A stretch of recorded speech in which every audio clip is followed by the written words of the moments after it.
안녕하세요. 오늘도 사연살롱을 찾아주셔서 감사합니다. 장성한 딸과 아들을 둔 엄마예요. 인생은 멀리서 보면 희극이고 가까이서 보면 비극이라고 하잖아요. 그런데 저희 가정은 오히려 그 반대였어요. 남들이 보기엔 분명히 불행할 수밖에 없는 처지였지만 정작 우리 세 식구는 더없이 행복하게 살았거든요. 하지만 믿었던 아들한테 배신을 당하자 지난 세월이 더없이 부질없기만 했어요. 그런데 말이죠. 인생을 살아보니 어느 유명한 야구선수의 말처럼 끝날 때까지 끝난 게 아니더라고요. 그래서 이렇게 용기 내서 사연을 보내게 되었습니다. 저는 32의 남편을 저 세상으로 떠나보냈어요. 전처가 남긴 12살짜리 아들과 유치원에 다니는 제 딸아이와 함께 남겨졌을 땐 눈앞이 캄캄하더라고요.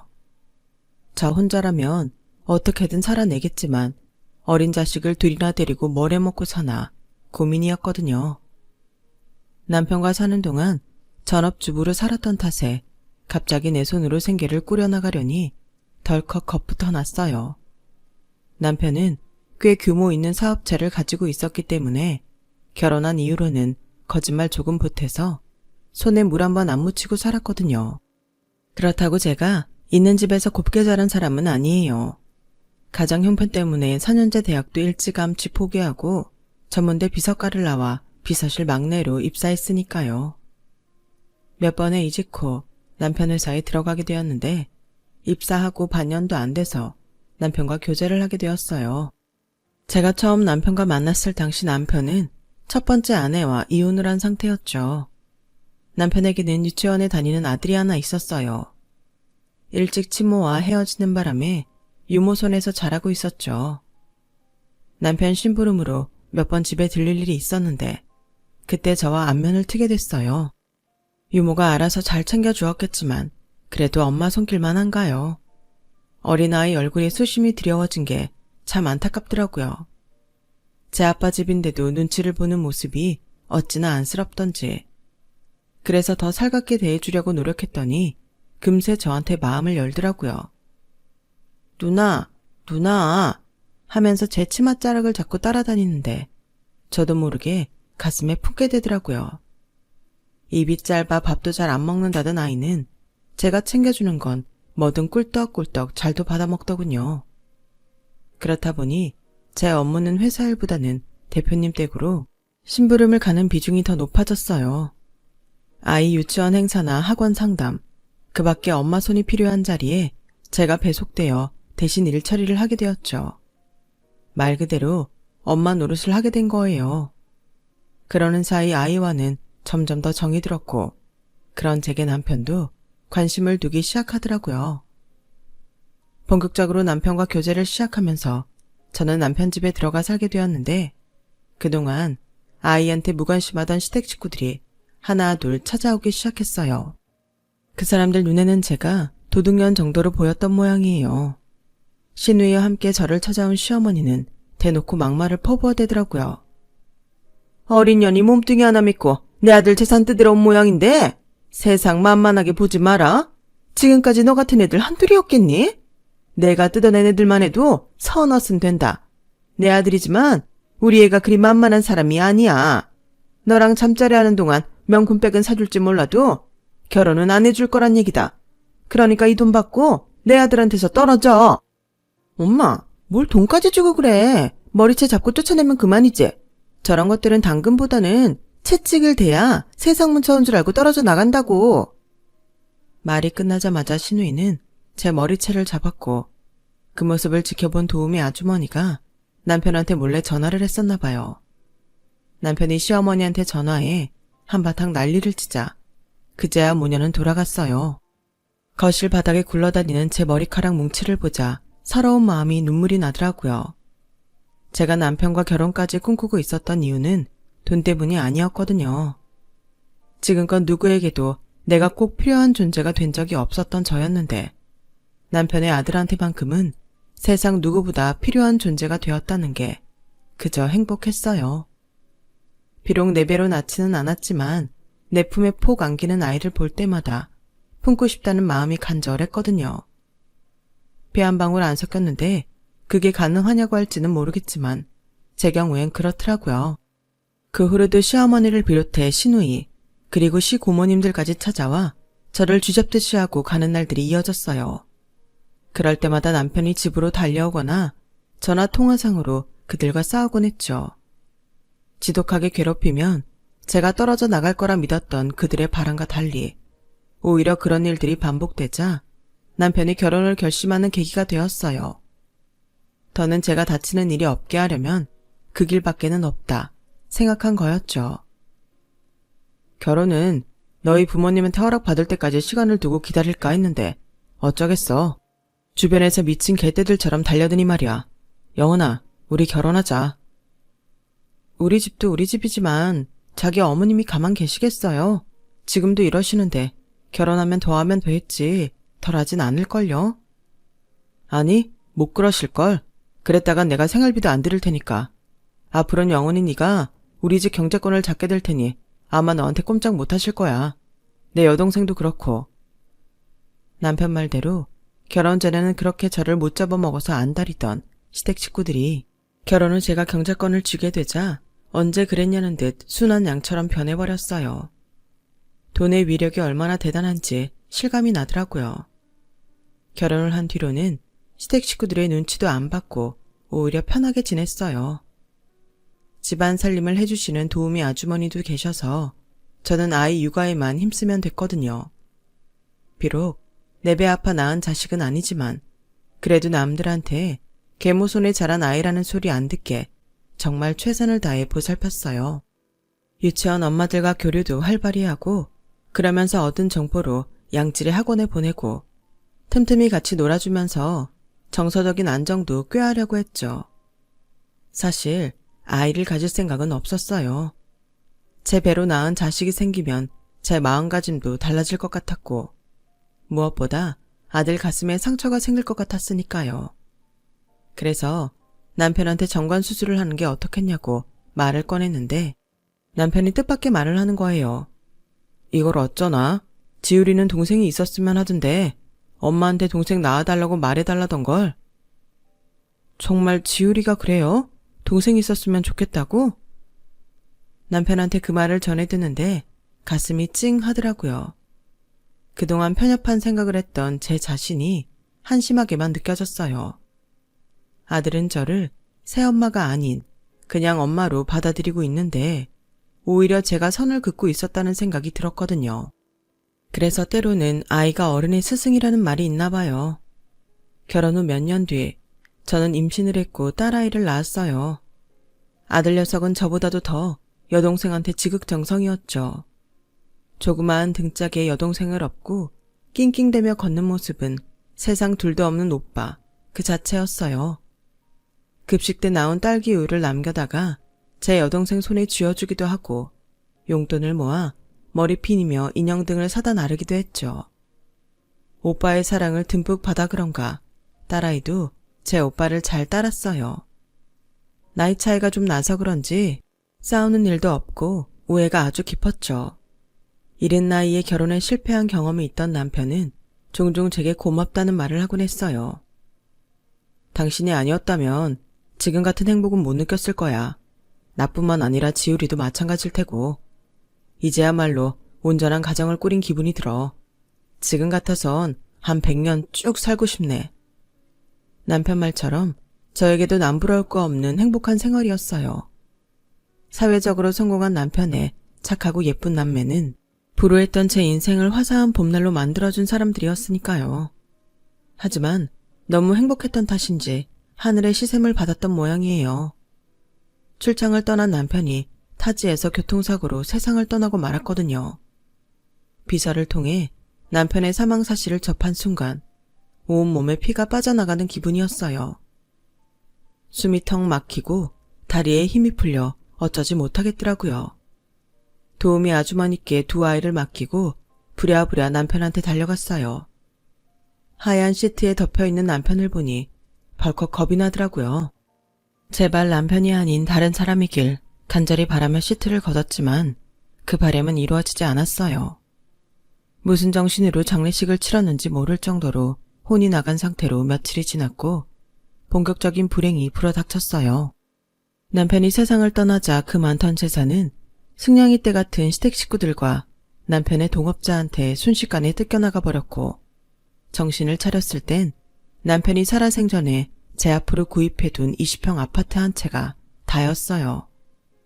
결혼 5주년 기념일 날 그동안 수고했다는 말과 함께 제게 집문서를 건네주었죠. 하지만 그때는 고마운 마음보다는 서운한 마음이 더 컸어요. 남편이 가진 재산에 비해 터무니없이 작은 선물이라고 생각했거든요. 애게 고작 20평이 뭐야. 기왕 사줄 거 입지도 좋고 평수도 큰 걸로 사주지 그랬어. 바람나서 집 나간 전처한테는 이혼할 때 상가 건물도 주더니 나한테 너무 짜게 구는 거 아니야? 그건 이혼 위자료고 이건 결혼기념 선물이잖아. 그렇게 건물이 갖고 싶으면 나랑 이혼하든가. 그건 싫지? 기다려봐. 내가 결혼 10주년 때는 대골 같은 집으로 하나 사줄게. 결국 남편의 말은 공수표가 되어버렸어요. 그렇게 시시하게 느껴졌던 20평 아파트는 우리 세 식구의 바람막이가 되어주었어요. 적어도 다리 뻗고 잘 집은 있는 셈이니까요. 보험사에서 받은 돈으로 생계를 꾸려나가면서도 통장의 잔고가 줄어들수록 겁이 나더라고요. 아이들을 키우려면 당장 일을 시작해야 하는데 30도 훌쩍 넘어버린 저를 받아줄 회사는 없었으니까요. 그렇다고 따로 재주가 있는 것도 아니라서 막막하기만 하더라고요. 이런 내 고민과 상관없이 쑥쑥 자라는 아이들을 키우려니 돈 들어갈 곳이 한두 군데가 아니더라고요. 예전처럼은 아니어도 가르치는 것만큼은 제대로 해주고 싶어서 무리를 했던 탓도 있었어요. 그래서 급한 마음에 보험금 받은 걸로 작은 커피 전문점을 차렸는데 성급하게 저질러서 그런가 시장 조사가 부족해 돈을 벌어들이기는커녕 적자만 나더라고요. 결국 1년도 안 돼서 보증금까지 까먹고 손 털고 나왔네요. 그러던 어느 날 새로 바뀐 택배 기사를 보게 되었는데 당연히 남자일 줄 알았던 기사가 여자더라고요. 그것도 한 40살쯤 된 아주머니요. 저기 아주머니, 택배 일하기 힘들지 않으세요? 여자가 하기엔 좀 벅차 보이는데요. 얼음물 한 잔을 건네며 물어보았더니 아주머니께서 시원하게 웃으며 그러시더군요. 뭔 일은 안 힘든가요? 그래도 어쩌겠어요. 애들은 키워야 하고 가진 기술은 없는데. 그래도 뛰는 만큼 돈이 벌리니까 오히려 식당 설거지하는 것보다는 나아요. 왜요? 애기 엄마도 이 일에 관심 있어요? 저도 돈을 벌어야 해서요. 애들은 자꾸 커가고 대학도 보내려면 제가 일을 해야 하거든요. 제 사정을 들은 택배기사 아주머니는 남일 같지 않다며 제가 택배 일을 할 수 있도록 다리를 놔주셨어요. 그렇게 아주머니를 따라다니면서 일을 배우기 시작했고 얼마 지나 본격적으로 택배 일을 하게 되었어요. 초등학교에 들어간 딸아이는 아들이 저 대신 함께 등교를 하고 방과 후에는 태권도 학원에서 픽업을 해줘서 도움을 받을 수 있었어요. 비록 아이들과 함께 보내는 시간도 줄고 온몸에 파스로 도배를 해야 할 정도로 육체적인 고통이 심했지만 그래도 하다 보니 요령도 생기고 일에도 재미가 붙더라고요. 가게 치우면서 남은 돈은 애들 대학 등록금으로 쓰려고 예금해두고 제가 번 돈으로 생활을 해나갔어요. 남편 없는 여자가 애들 둘 데리고 먹고 살겠다고 남자들도 힘든 택배 일을 한다고 주변에선 안쓰럽게 보곤 했지만 정작 저희 세 식구는 그런 생각을 하지 않았어요. 딸아이는 저를 대신해 일찍부터 살림을 배워선 어지간한 반찬은 척척 만들 수 있었고 아들 녀석은 아빠를 대신해 남자 손이 필요한 가정일을 도맡아 해주었거든요. 상황에 따라 일찍 처리된 두 아이 덕분에 저는 제 일만 열심히 하면 그만이었어요. 일 마치고 집에 돌아오면 눈에 넣어도 아프지 않을 자식들이 저를 반겨주니 세상 부러울 게 없더라고요. 더군다나 아들 녀석이 공부를 잘해서 의대까지 보낼 수 있었으니 더 바랄 게 뭐가 있겠어요. 엄마, 전문의 따면 그때부터는 제가 가정노릇 할게요. 그러니까 그때까지 조금만 고생해 주세요. 하율이 시집도 제가 다 알아서 보낼 테니까 엄만 걱정 안 하셔도 돼요. 알았죠? 아이고, 우리 아들 덕분에 엄마가 말년에 팔자 피게 생겼다. 그래도 아들, 쉴 땐 쉬면서 공부해. 우리 아들이 전문의 따는 것도 좋지만 엄마는 내 아들 건강이 더 중요하니까. 살가운 아들 녀석 말에 기운이 났지만 한편으로는 걱정이 되기도 했어요. 다들 아시겠지만 의대 학비가 좀 비싸야죠. 예금 들어 놓았던 돈도 거의 바닥이 보이고 딸아이까지 대학에 들어가자 두 아이 등록금 되는 일이 버겁더라고요. 딴에는 지들도 돕겠다고 아르바이트를 하는데 학생이 벌면 얼마나 벌겠어요. 게다가 지들 공부도 해야 하는데 말이죠. 그러다 아들 녀석이 본과 1년을 남긴 시점에 일이 터지고 말았어요. 제 과실로 배달 사고가 났는데 고가의 물건인데다 피해자 측에서 영업에 막대한 지장이 생겼다며 엄청난 합의금을 요구한 거예요. 애들 학비 벌 욕심에 일을 늘렸는데 피로가 누적돼서 그런가 실수를 하고 만 거였죠. 소장님까지 나서서 도와주셨지만 제 과실이 명확해서 결국 1,000만 원이 넘는 돈을 물어주게 되었어요. 그러자 당장 아들 녀석 등록금이 문제가 되었죠. 딸아이는 한 학기 휴학을 하겠다고 했지만 의대생인 아들을 휴학시킬 수는 없는 노릇이니까요. 여기저기 돈을 구하려고 알아봤지만 나을 구석이 없는 걸 뻔히 아는데 누가 돈을 빌려주겠어요. 이미 학자금 대출도 받을 만큼 다 받은 실정이라 정말 돈벼락을 맞지 않는 이상 방법이 없겠더라고요. 등록 마감 날짜는 다가오고 소금 바짝바짝 타들어가는데 아들 녀석이 뜬금없이 가족 여행을 가자고 하더라고요. 엄마, 나 전액 장학금 받게 돼서 이번 학기 등록금 걱정 없어요. 그러니까 우리 모처럼 가족 여행 떠나요. 저희 과 선배가 예약해둔 것인데 일정이 취소됐다고 나한테 양도해줬지 뭐예요. 이번 일로 엄마도 마음고생 심하셨을 텐데 여행 가서 다 풀고 오자고요. 정말 전액 장학금을 받았어. 아, 우리 아들 장하다 장해. 그래, 기분이다. 등록금 걱정도 사라졌으니까 이참에 여행 가서 스트레스 확 풀고 오자. 그때까지만 해도 그렇게 떠난 여행이 우리 세 식구의 마지막 여행이 될 줄은 몰랐어요. 여행을 다녀오고 며칠 뒤 아들은 제가 일을 나간 사이 짐을 싸들고 집을 나갔어요. 아들이 남긴 편지에는 앞으로는 친모와 함께 살겠다고 적혀 있더군요. 건물주 친모랑 살면 등록금 걱정할 일도 없고 의사로 장성하는데도 도움이 될 거라면서 자기를 찾지 말라는 부탁 아닌 부탁도 남겼더라고요. 그 편지를 읽어내려고 하는데 가슴이 꽉 막히는 것 같았어요. 내가 지를 어떻게 키웠는데 돈 떨어지니 돈 많은 친모한테 가겠다는 소리를 하는 건가? 괘씸하고 서운한 마음뿐이었죠. 그러면서도 한편으로는 내 아들이 이럴 리 없다는 믿음이 있었고 그래서 아들네 학교로 찾아갔어요. 그랬더니 제 친모의 고급 세단에서 내리는 아들 모습이 보이더라고요. 젊은 남자한테 빠져서 새돌도 안 된 아이를 버리고 나갔던 친모는 내가 키운 내 아들한테 살갑게 부르며 엄마 노릇을 하고 있더군요. 하지만 정작 속상했던 건 그 여자 때문이 아니었어요. 내 속을 칼로 후빈 건 아들 녀석이었거든요. 제가 보는 앞에서 지 친구 녀석들한테 그 여자를 자기 엄마라고 소개하는데 온몸에 피가 거꾸로 솟는 기분이었어요. 아, 이래서 검은 머리 짐승은 거두는 게 아니라고 하는구나. 머릿속에선 오직 그 말만 빙빙 돌더라고요. 그렇게 발길을 돌린 저는 그날로 아들과 연을 끊기로 마음먹었어요. 그리고 내 인생의 자식은 딸 하나뿐이라는 각오로 살게 되었죠. 딸아이도 저만큼이나 지 오빠한테 배신감을 느꼈는지 전화번호도 차단을 하더라고요.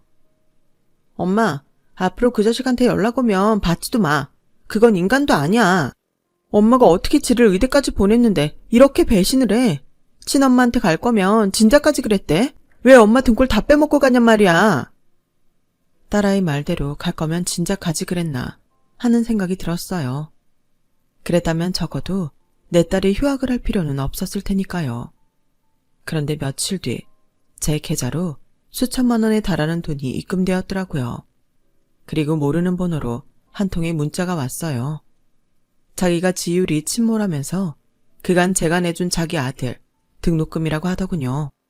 부족하면 더 줄 테니 말하라고요. 나는 사방팔방을 뛰어다녀도 못 구하는 돈을 참 쉽게도 보낸다 싶었어요.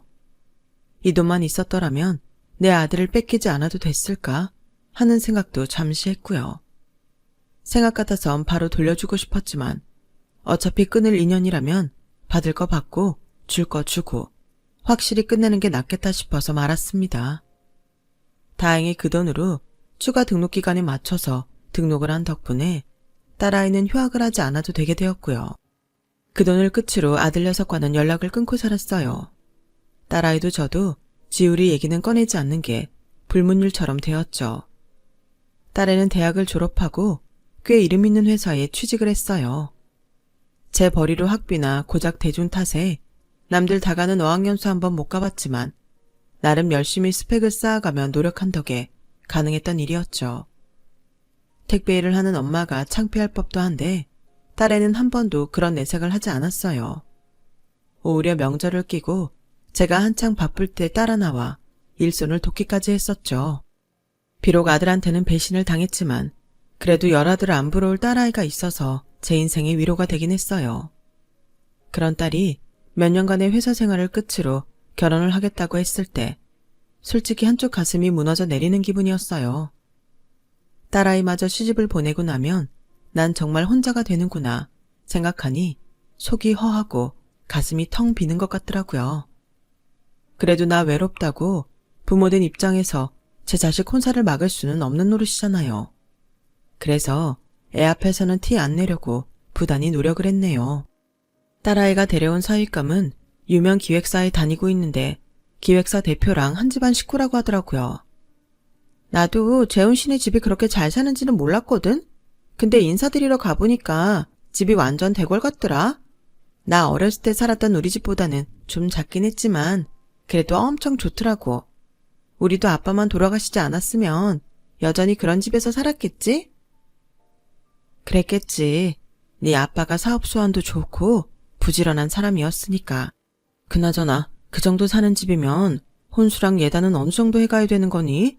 네 시어머니께서 언질 같은 건 안 해주시든?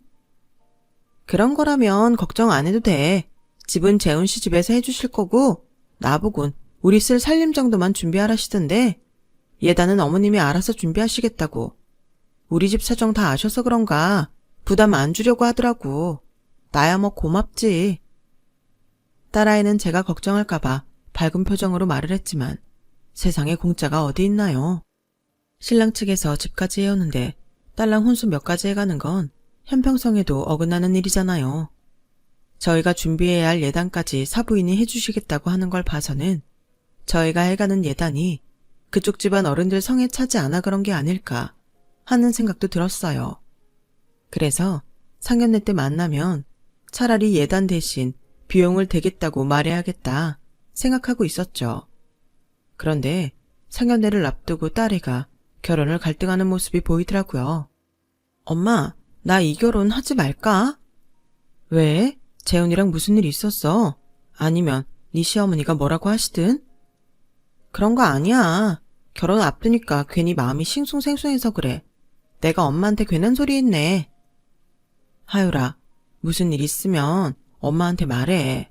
너 지금 모습이 꼭 팔려가는 소 같아. 아직 식 올리기 전이니까 아니다 싶으면 솔직하게 말해. 엄마는 늘 우리 하율이 편이니까. 딸아이는 끝까지 아무 일도 없다며 제 방으로 들어가 버렸어요. 그런데 며칠 뒤 일을 마치고 집에 와보니 온 집안의 파스 냄새가 진동을 하더라고요. 냄새를 쫓아 딸아이 방까지 가보니 불이 꺼진 채 이불을 뒤집어 쓰고 자고 있었어요.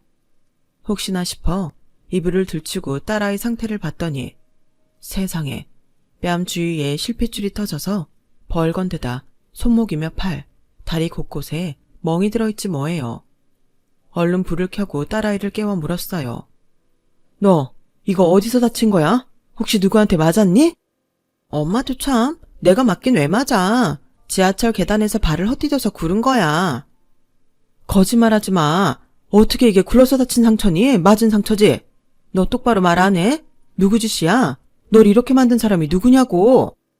맞긴 누가 맞아. 나 피곤하니까 좀 나가줘.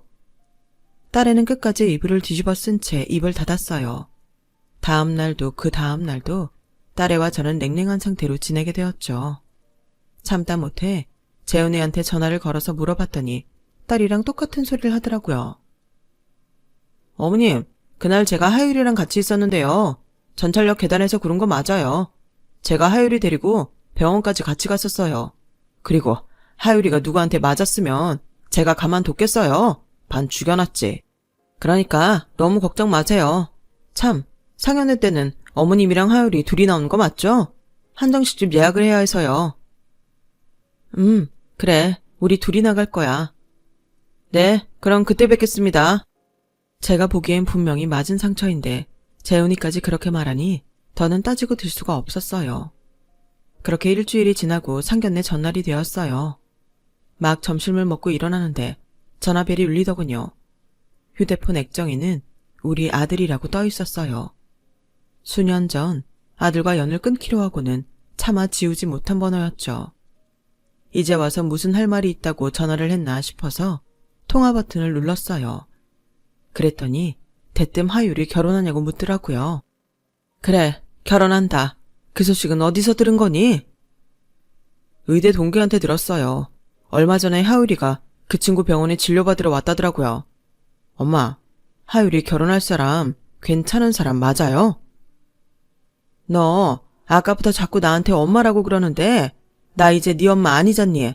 엄마는 니네 집에서 찾아야지. 왜 나한테서 찾아? 그리고 하율이 결혼하는 거랑 너랑 무슨 상관이니? 연 끊기로 했으면 확실히 해. 괜히 이쪽 저쪽 간보지 말고. 내일 상견례 해야 돼서 오늘 중에 끝내놔야 할 일이 산더미야. 바쁘니까 끊어. 그렇게 전화를 끊고 나니 마음이 심란했어요. 아무리 날 배신한 자식이라지만 그래도 10년 넘게 부모 자식으로 살았던 사이인데 내가 너무 모질게 한 건 아닌가 싶어서요. 그렇게 찜찜한 기분으로 밤을 보내고 다음날 상견례를 하기로 한 한정식 집으로 향했어요. 우리 쪽은 저희 모녀 단 둘이 나왔고 상대 쪽은 재훈이랑 재훈이 남동생 그리고 사돈 내외가 나왔더라고요. 차림새만 봐도 두 집안의 차이가 확연했어요. 딸아이 말대로 안 싸도는 몇 가지 혼수 외에는 받지 않겠다고 하더군요. 그나마도 제 딸이 하도 해오겠다고 해서 시킨 거라면서 맨몸으로 와도 좋다는 식이었어요. 그래도 그럴 수는 없으니까 예단비를 내겠다고 했더니 인상을 찌푸리며 그러더라고요. 우리가 그런 푼돈 받아서 뭘 하겠어요. 그쪽에선 할 만큼 했다 생색내고 싶어서 그러는 모양인데 받는 사람이 싫다고 말하지 않습니까? 얼마 되지도 않은 돈 가지고 자꾸 입 아프게 하지 마시고 그냥 우리한테 맡기세요. 말 몇 마디에 안면 싹 바꾸고 정색하는 모습을 보니 순간 심장이 꽉 조이는 것 같았어요. 이런 집에 내 딸을 보내도 될까? 걱정이 되기 시작했고요. 그래서 딸아이를 쳐다봤는데 글쎄 딸애가 고개를 숙인 채 두 손을 꽉 쥐고는 부들부들 떨고 있지 뭐예요. 이런 모습은 처음이라서 저도 모르게 눈물이 핑 돌더라고요. 그런데 그 순간 밖에서 요란한 소리가 나더니 제 아들이 직원들의 만류에도 불구하고 룸으로 들어오지 뭐예요. 그리고는 다짜고짜 제 딸아이 손목을 잡아 끌더니 그러는 거예요. 하율이 너 이 결혼하지 마. 그리고 엄마도 나오세요. 이 사람들이랑 더 길게 말할 필요 없어요. 그리고 너 이 자식 잘 들어. 한 번만 더 내 동생 앞에 알짱 거려봐. 그땐 가만 안 둘 테니까. 내가 그동안 내 동생한테 폭력 휘두른 거 병원 진단서 다 떼놨으니까 법정에서 보자고. 아니 댁이 뭔데 남의 상견례에서 난리야. 하율아 너 오빠 있었어? 나한테 그런 말 안 했잖아. 설마 오빠라는 게 형제가 아니라 사귀는 놈인 거야? 야 신하율 너 똑바로 말해. 이 새끼랑 사귀는 거냐고. 내 앞에선 얌전한 척하더니 그새 이 새끼랑 붙어먹었던 거야. 뭐 이런 역 같은 경우가 다 있어. 내 아들의 등장에 광분한 재훈이는 갑자기 미친놈처럼 길길이 날뛰기 시작했고 눈에 보이는 것마다 집어던지며 욕설을 퍼부었어요. 겁에 질린 딸아이는 지 오빠 등 뒤에 숨어서 벌벌 떨고 있었고 사돈댁 내외와 남동생은 흔한 일인 듯 눈 하나 깜빡 않고 있더군요. 당장 그만두지 못해! 너였구나. 우리 하율이 이렇게 만든 놈이. 그래놓고 뭐? 지하철 계단에서 넘어졌다고? 내 딸 때린 놈이 있으면 네가 반 죽여놨을 거라고? 그걸 말이라고 했냐 이 썩을 놈아? 그럴만 하니까 때린 겁니다. 하율이가 자꾸 헤어지자는데 어쩌냐고요. 그리고 나한테 따지기 전에 저 새끼부터 족쳐야 되는 거 아닙니까? 남의 성견에 파투낸 새끼인데? 자기 딸이랑 붙어먹은 새끼라고 감싸는 겁니까? 순간 화가 나서 제 앞에 있던 물잔을 들어 재훈이 얼굴에 뿌렸어요. 말 조심해 이놈아. 얘는 내 아들이야. 하율이 오빠라고. 네가 인생을 어떻게 살아왔는지 모르겠지만 내 딸이 너한테 그런 소리 들을 이유 없어. 헤어지단다고 사람을 그렇게 패는 놈이 결혼? 너 같은 놈이랑 결혼시키느니 평생 노천으로 늙어 죽는 게 나아. 어디서 이런 쓰레기 같은 놈이 인간 하는 짓을 하고 살려들어? 이 보세요. 지금 내 아들한테 쓰레기라고 한 겁니까? 솔직히 내 아들 성질이 좀 과한 건 인정합니다만 그러니까 당신네 같은 집구석이 우리랑 사돈을 맺을 기회도 없는 거 아닙니까? 그깟 멍 좀 든 거 시간 지나면 다 사라질 텐데 어지간하면 고개 숙이고 내 집에 들어와 살면 돈이고 보석이고 평생 누리고 살 텐데 뭘 그렇게 뻗대요? 돈도 없으면서 자존심은 챙기려 드는 꼴이 참 볼썽사납네요. 바깥 사돈은 눈을 내리깔고는 제게 훈계하듯 말했어요. 평소 행실이 그대로 드러나는 모습에 이 결혼을 깨진 게 천만다행이다 싶더군요. 아, 돈이 있어서 자식 교육을 그렇게 시키셨어요? 재훈이 아버지 보니 애가 왜 저렇게 됐는지 알만하네요. 돈 없으면 자존심도 없는 줄 아는 모양인데 어쩌죠? 지금은 그쪽은 돈이 있어도 우리 앞에서 자존심 세우면 안 되는 위치일 텐데요. 대개 아들, 우리가 고소할 거니까요.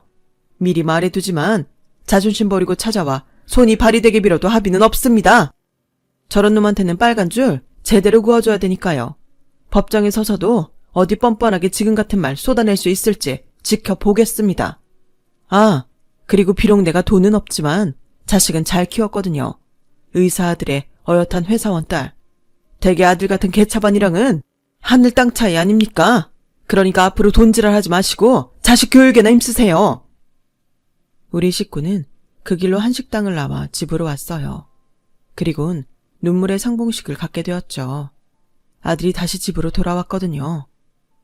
엄마, 내가 그랬잖아요. 나 전문 있다면 엄마랑 하율이 내가 책임진다고. 설마 내가 엄마 버리고 생모한테 간 줄 알았어요.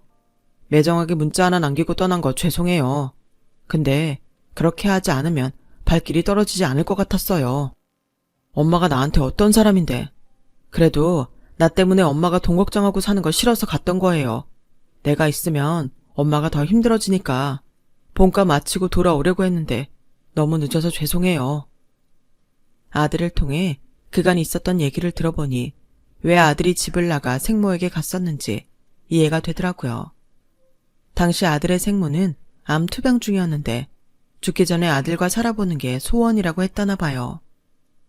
자기를 버린 생모한테 정은 없지만 학비도 대주고 엄마 빚도 갚아준다는 말에 생모한테 갔던 거라고 하더군요. 군의관 봉부기간 중에 친모는 세상을 떠났고 장례식과 유산 처리 절차를 하던 중에 의대 동기한테 하울이 소식을 전해 들었다고 했어요. 남매가 헤어지기 전까지 하도 껌딱지처럼 붙어다녀서 동기들도 하울이 얼굴을 다들 알고 있었거든요. 말로는 계단에서 굴렀다고 하는데 상태는 폭행에 의한 게 분명해서 하율이를 설득해 진단서 작성을 했다더군요. 그 전에도 자주 폭행이 이루어졌고 그때마다 딸아이가 진단서를 받아두었던 게 다행이라면 다행이었어요. 적어도 소송을 통해 그놈한테 죗값을 치르게 할 수 있었으니까요. 현재 딸아이의 법정 소송은 진행 중에 있어요. 그 과정에서 지금까지 제 딸 외에도 피해자가 더 있었다는 사실을 알게 되었고 그들의 증언으로 저희 쪽에 더 유리하게 되었죠. 아들 녀석은 우리 집으로 다시 돌아왔어요. 그리고 아들과의 약속대로 저는 택배 일을 그만두었어요. 아들이 벌어다주는 돈으로 살림만 하며 살게 되었는데 어째 마음은 그리 편치가 않네요. 남편이 벌어다준 돈은 앉아서 받아도 자식이 벌어다준 돈은 서서 받는다잖아요. 제가 딱 그 짝이네요. 그리고 좋은 소식이 하나 더 있어요. 딸아이 폭행 상처를 진단해 주었던 아들 녀석 동기가 제 딸아이한테 마음이 있다네요. 본가 시절부터 아들 녀석한테 하율이 좀 소개해달라고 그래왔었다더니 이번 일을 계기로 직접 대시를 한 모양이에요. 물론 아직은 파혼의 여파로 당장 사귈 것 같지는 않지만 사람한테 입은 상처는 사람을 통해 치유한다고 아들 녀석 친구를 통해 딸아이 상처가 하루빨리 아물 수 있기를 바랄 뿐입니다. 지금까지 제 사연을 들어주셔서 감사합니다. 여러분의 하루하루가 희망차고 건강하시길 진심으로 바랍니다. 여러분, 사연 댓글에 응원과 현명한 조언 부탁드려요. 좋아요와 구독은 저에게 큰 힘이 됩니다. 오늘도 좋은 일 가득하세요.